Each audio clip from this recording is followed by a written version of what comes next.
We start with gigabits. And for our opening speaker for this session, we just couldn't have a better example.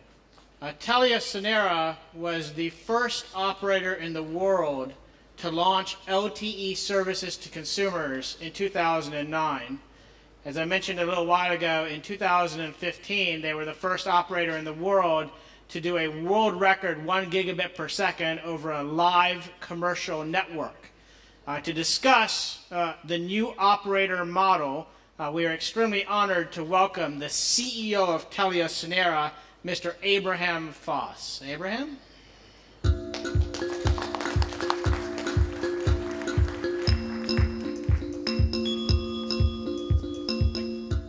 you very much. It's an honor for me to stand here in front of you for such a distinguished audience to talk about the drivers and the context within which we are thinking when we develop our network. I'm not going to talk about technology. I'm not going to talk about the business model itself, but I will talk about what are the drivers that we are thinking about when we drive in this direction. The context is that we are on a journey, like everybody else in the industry, as operators, in terms of providing something else than traditional voice and nav data. So we are on a journey crossing the bottom place here where we are very network centric in terms of how we're thinking, and we're driving our offering, our ability to package offering in a much wider context than we're used to before. That's a big thinking in terms of our drive towards a new generation telco. There are lots of players coming from different angles here, and I'm not going to go into details. I think this is the map that most of the people in this audience are familiar with. But we are, as a company, and I represent the Norwegian unit, we are, as a company, driving very heavily towards, in terms of integrating new services such as Internet of Things offerings that have been discussed here before. The macro drivers that we're looking at is the same as everybody else is looking at. On the one hand, it's a society, how it drives towards macro environment like digital transformation, economic growth, welfare, and that kind of stuff. We represent Nordic countries. It's a very well-developed welfare system. And we are heavily dependent on being competitive by driving technology adoption. Otherwise, we will have no means to compete in globally. And the telco and IT trends that you can see on the right-hand side there are the same as everybody else are looking at. But those represent enormous amount of opportunities that we have to, whether we understand them or not, we have to have a lot of activities driving towards how we learn to use new technology. And that's, I'm going to comment on that a little bit later. So that's the driver. If you go a little bit more specific into the network, we, as was mentioned here, in December 2009, we was the first commercial did the first commercial launch under the brand Netcom, which is the TeliaSonera unit in Norway. Did the same in Sweden, and followed throughout the Nordic and Baltic countries the next months and couple of years. This has been, and the interesting thing is that when we launched that in December 2009, we had a lot of questions asking, what is the use for 4G? What's the point? At that point in time, there wasn't enough terminal support, there wasn't enough sort of services to really understand how useful would it be. And we got exactly the same questions just 2 months ago when we launched 4.5. What's the point from a customer point of view? And I'm going to give a couple perspectives to that. And now, some years later, 6 years later, 82% of our total traffic in our network is based on 4G network. So in other words, we got the question 6 years ago, so what's the point to 4G? Now 82% is 4G traffic in our network. So it says something about the tremendous growth and the tremendous uses of that kind of network. And it's probably similar also with our competitor in the same market. And then you have a little bit less in the other countries, but the same growth pattern and the same explosion in terms of how you use the network, what kind of traffic, what kind of customer experience is necessary in order to drive a customer perception or a customer experience. The world is spinning, like we've seen in many. There are a lot of numbers going on out there. And if you look at numbers from Ericsson, they estimate that it will grow from 1.4 gig in average data usage per smartphone to 8.5. And then we're talking about average, not just the young people watching YouTube, but the average throughout the whole country. An example is that my mother, who's 76 and absolutely no techie, I'm absolutely a customer service for her PC. But when it comes to a phone, she does all her banking. She follows all kind of movies from her grandchildren. She's on WhatsApp. She's on whatever communication, and she's 76 years old. So this isn't about the young people. It isn't about the people working. It's about the whole generation, all the generations, the whole population. So this will happen. Growth from 1.7 connected things per person to 4 connected things per person. The mobile connectivity for connected things going from 17 to 20%. That's twice the average in the world. If I read the numbers correctly here. And so the whole point is, no matter how we look at the numbers, there's going to be a lot of changes going on next years. And that's that's really one of the major drivers that we really don't know exactly how this is going to go on, what's going to happen. But what we do know is that it's going to be an absolutely critical to develop high speed, high capacity, low latency, and a very, very good network. And that's some of the technological drivers for how we want to position ourselves. If I just rewind a little bit, Norway is a small country. It's a 5 million people country. It's very difficult geography. If you flip Norway around, it goes all the way down to Italy, so it's a very long country. But the point is that it's very easy to penetrate the country with technology. A lot of countries have absolutely the most advanced technology. But in many countries, it's much more difficult to actually implement and penetrate.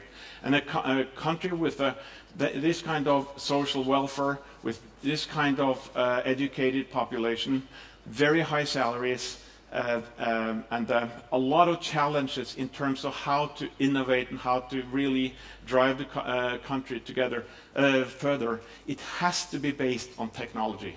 That's why we have to use this kind of drivers to make sure that we innovate and also make sure that not just innovate from a technology point of view, but implement the technology that we actually have available. And that is one of the reasons here, exemplified here, is that we have to have enough drivers to drive that customer experience. There are very much usage of all kinds of videos, all kinds of, no matter whether you're on the trains or in school or at home or wherever you are, but that's from a customer point of view, and there's no way that we technologically can differentiate ourselves over time. I'm absolutely certain that we're also sitting here in this audience and looking at the same technology. We can have some temporary competitive advantages, but not over time. There's there's no chance that we can have that. But what we can do, we can use technology to drive customer experience. If you also manage to have the thinking that was referred to in the last comment here, and in terms of end-to-end type of thinking. And then, so for us, it is also from a customer point of view, but also ability to attract partners that we absolutely depend on in order to drive our value propositions going forward. We cannot do this alone. The time when an operator controlled the whole value chain, which we did when we had the voice value chain, is way gone, and we have to, and we are working very hard to understand ourselves in a context together with partners. And if we want to succeed in the partner space, we need to drive innovation. We need to be attractive. We need to engage with partners in order to attract partners, in order to produce value propositions. And that's one of the major drivers that even though we don't really know exactly what this will mean tomorrow or next month, but we know it's going to be important going forward. If we then move on to another driver, then we're talking about specific services, of course. We're looking at what kind of specific value propositions, what kind of specific service will be possible to make it be attractive enough also to compete directly with that service, or in general towards a broader customer view. That goes from communication services, when the use of video, the use of different types of communication services put together. Connected cars, if you look at examples like collision detection, this kind of stuff demands latencies, which is really needs very advanced network. You have healthcare systems in Norway with 50% of the employment in public sector, and much of that involved in healthcare. It's of vital importance that we actually use technology to drive that society further. There's no chance that we can succeed with that kind of welfare system if we don't use technology to innovate. So this this is an example where not alone, but as a one component that we are building ourselves up to be able to innovate with new services as well. And but if the question came up, what will this mean 2 quarters from now in terms of how important will it be? I wouldn't be able to answer. I simply wouldn't be able to answer, because I don't think it can be. I don't think you can make the decisions based on that kind of incremental thinking. But if you ask me, when we go out in the public sector or to companies or even to a lot of private individuals, they will also select companies based on what kind of network, what kind of services, and the trust that they are in the forefront, regardless of that specific service or not. So that's also a component in how we, thinking in terms of innovation. This is partly Norwegian. I realize that Norwegian might not be the most known language here, but this is from the launch, the actual launch that was referred to. The launch was in mid-December. We then demonstrated with combining 4 bands and some technological components I wouldn't be able to refer to, but then set up with more than 1 gig per second. This is pictures from the minister, who's the Telco minister. So it shows the fact that this is also on the political agenda. This is critical for the society to develop network, not only ourselves, also from our competitors, but this is the nerve in the developing country. And this is how we went from 6 years earlier, was the first one to launch 4.0, and then 4.5. And it was quite, it's fun, and it's important, but it's important in when you talk about the quarterly reporting like you do as a stock listed company. It's important in order to be able to drive customer experience, and thereby those drivers that's going to end up in financial results over time. So this is these are just references to that launch. From a summary point of view, Norway and the rest of the Nordic countries, for that matter, are in the forefront of the IoT revolution. I think it is a revolution. I think it's the technology is way in front of the business model. I think we all have a challenge with the business model many times, but it means that there is an absolutely opportunity in many places in business life and in public sector and in private lives to innovate. And for being a forefront, then we also need to develop our network. Then we need to be able to make sure that we have stay in front of the development, not coming along afterwards, after it has happened. So that's one element. The other element is that the digital revolution goes on. That's it's probably the most hyped word. Everybody's talking about it. Everybody's doing a lot about it. But it doesn't make it wrong for that reason.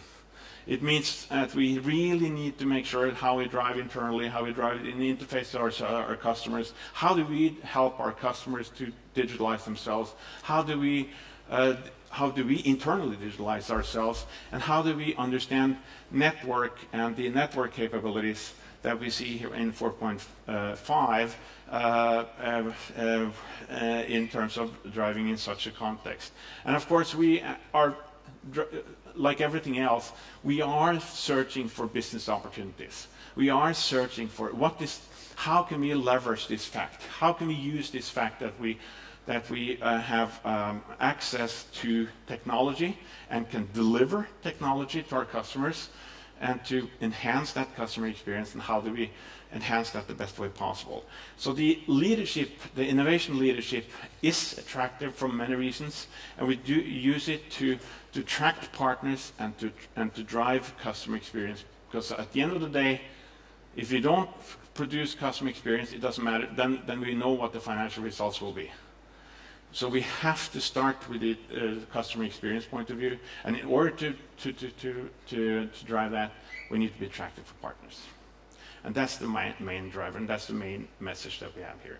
Thank you very much.